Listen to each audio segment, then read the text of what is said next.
ఏపీలో కూటమి ప్రభుత్వం అధికారంలోకి వచ్చి ఈ నెల 12తో ఏడాది పూర్తి కానుంది. ఈ ఏడాది పాలనపై తాము నిర్వహించే సర్వే వివరాలను కేకే సర్వే సీఈఓ కిరణ్ ఓ ఇంటర్వ్యూలో పంచుకున్నారు. పథకాల గురించి ప్రజల్లో చాలా వ్యతిరేకత ఉంది. ఏడాదైనా ఇంకా అమలు కాలేదు. ఫ్రీ బస్ కోసం ఎవరూ ఎదురు చూడడం లేదు. అకౌంట్లలో డబ్బులు ఎప్పుడు పడతాయోనని చూస్తున్నారు. విద్యా, హెల్త్ సెక్టర్ అంశాలపై ప్రజల్లో నెగిటివిటీ ఉంది అని ఆయన చెప్పారు.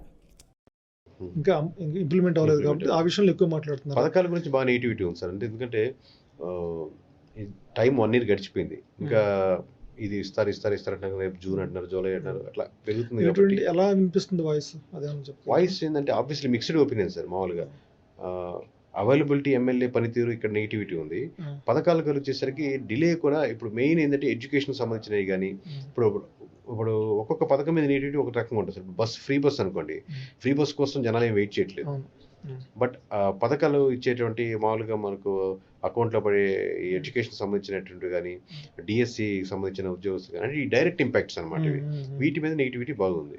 ఇప్పుడు ర్యాండమ్ గా ఆన్సర్లు చెప్తుంటారు వాళ్ళు. మీరు వెళ్ళి అడిగారు అనుకోండి, ఎంఐ ఎలా ఉంది 1 year నుంచి ఒక కామన్ క్వశ్చన్ అడిగితే వాళ్ళు ర్యాండమ్ గా 1 by 1 చెప్తా ఉంటారు. అప్పుడు ఏది ఎక్కువ చెప్తున్నారు అనేది, ఈ పథకాల్లో ఈ అమౌంట్ అందట్లేదనో లేకపోతే ఉన్నాయి కదా, ఏది ఎక్కువ అడ్రస్ చేస్తున్నారు? ఎక్కువ అదే మీరు చెప్పినట్టు ఎడ్యుకేషన్ సంబంధించినటువంటి పథకాల మీద ఎక్కువ నెగిటివిటీ ఉంది.